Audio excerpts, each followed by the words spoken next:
Assalamualaikum warahmatullahi wabarakatuh. Selamat pagi Bapak Ibu dan siswa peserta PPDB Jabar 2021 tahap 1. Sekarang tanggal 17 Juni, 4 hari menjelang pengumuman tahap 1 PPDB Jabar 2021. Ada beberapa hal yang perlu diperhatikan dalam jelang pengumuman tahap 1. Yang pertama adalah sudah barang tentu sekarang Bapak Ibu dan siswa sekalian sedang mengalami fase di mana ketidaknyamanan. Kalau kata orang Babelan mungkin sedang dagdikdug nih. Ya, menunggu pengumuman. Namun alangkah lebih baiknya ya, bukan bermaksud untuk mendahului pengumuman, namun sekali lagi adalah untuk mengantisipasi. Kalau kita berbicara kemungkinan terburuk, jika kita gagal di tahap 1, itu bukanlah akhir dari segalanya. Ada tahap 2 yang akan menyongsong kita. Oleh sebab itu, ketika kita gagal di tahap 1, jangan sampai di tahap 2 kita kembali gagal. Caranya seperti apa? Mungkin yang pertama adalah kita harus mempersiapkan diri, membuat planning, jangan terburu-buru. Dan kalau kita ambil dari tahap 1 adalah kita harus menurunkan ego kita. Karena banyak yang saya lihat yang gagal di tahap 1 itu adalah karena minimnya pengetahuan, tingginya ego. Kenapa saya bilang bicara itu? Karena rata-rata di tahap 1 kebanyakan, mohon maaf, niatnya adalah coba-coba. Kalaupun gagal di tahap 1, pasti ada tahap 2. Saya selalu bilang, jangan berbicara seperti itu. Karena apa? Karena ucapan adalah doa. Makanya, sebelum mendaftar kita seharusnya paham dulu medannya. Tahu dulu apa kondisinya. Bagaimana dengan passing grade tahun lalu? Bagaimana dengan kuota? Dan lain sebagainya. Mungkin terlihat pusing. Mungkin terlihat ribet. Ya, kalau misalnya ibu bapak tidak mau ribet, seperti yang saya bilang, tunggu saja pengumuman nanti. Namun jika bapak ibu ingin tahap 2 nanti, jika pun gagal di tahap 1, ya tahap 2 nanti tidak terpleset lagi, makanya harus betul-betul memperhatikan aspek-aspek yang saya sebutkan tadi. Baik, ada beberapa question and answer. Mungkin ini kita masuk ke Q&A ya.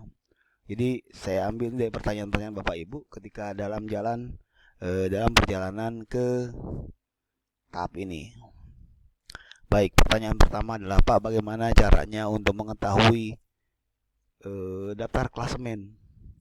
Karena ya, saya lihat kok di data pendaftar kok namanya sama aja, nggak berubah-berubah. Dan urutannya juga tidak urut seperti pemeringkatan waktu kelas 7 dulu mau masuk SMP 4. Baik, saya langsung jawab. Untuk PPDB Jabar 2021 menggunakan sistem bisa dikatakan semua data pendaftar itu akan masuk ya di pilihan pertama. Sekali lagi, sampai tanggal 21 pengumuman ya, data pendaftar tidak akan berubah, pasti akan ada di pilihan pertama.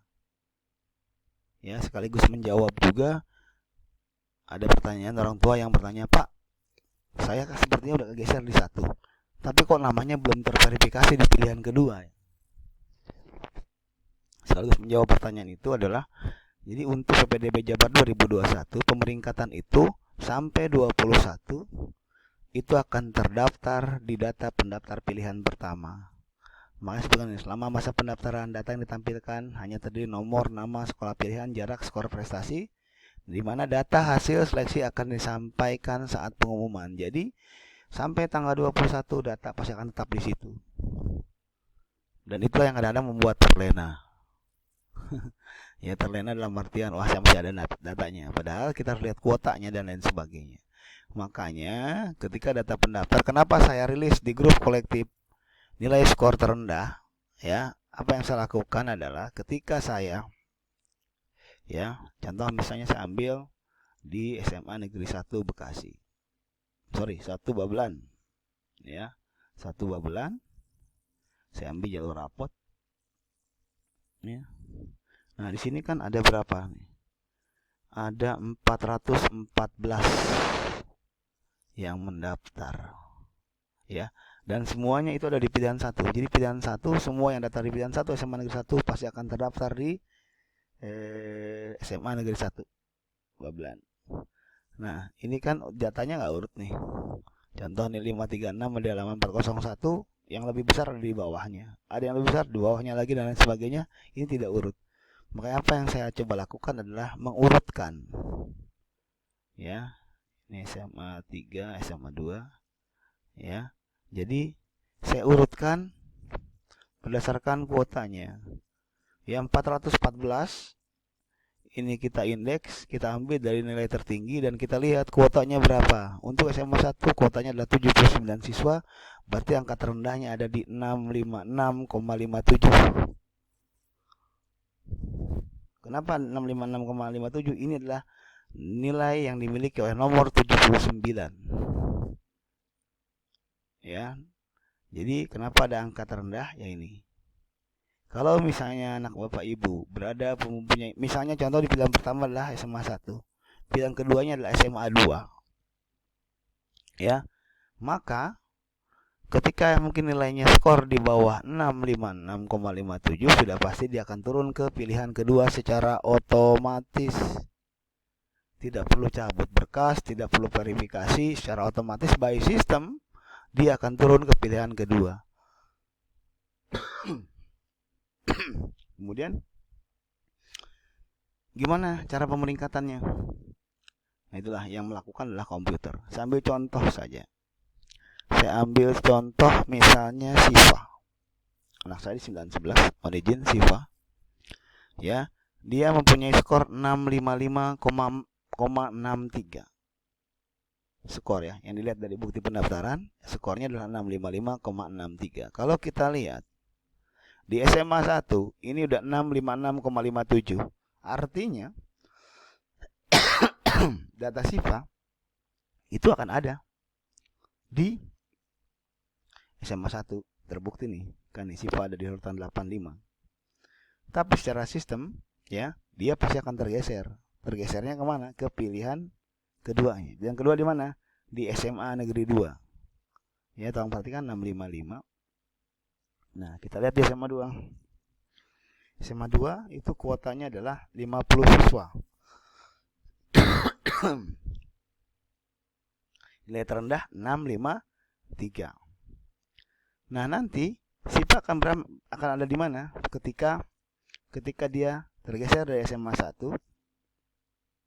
Saya ambil aja misalnya. Ya. Nah, ini nomor ini. Secara ilustrasinya, secara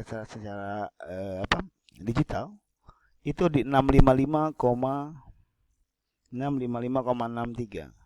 Berarti setelah ada pemeringkatan dari sistem, makanya dia akan ada di sekitar sini.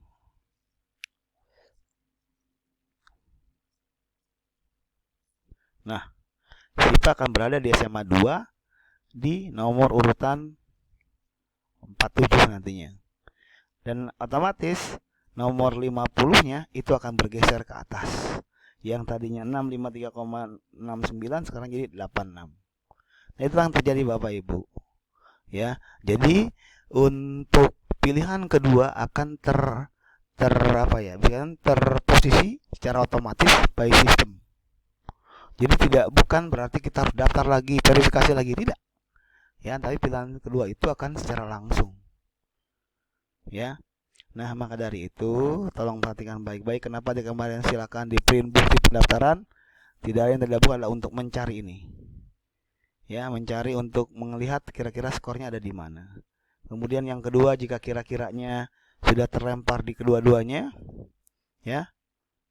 Contoh misalnya seperti ini, anak saya juga Dewi Soekarwangi di 14 dan di 2. Ya, kita bicara jangan ke 14 yang lebih tinggi, kita ngomong di 2 aja di pilihan kedua. Ini udah tergeser, ya, 633. Ya, sedangkan di SMA 2 itu nilainya sudah misalnya di 653 sekian. Nah, artinya bagaimana apa yang harus dilakukan oleh Dewi? Nah, sudah harus menatap ke tahap kedua. Kalau dia mau ke zonasi, ya, di sini sudah ada terlihat. Kalau mau ke tempat yang sama, ke SMA 14 adalah 2.816 meter.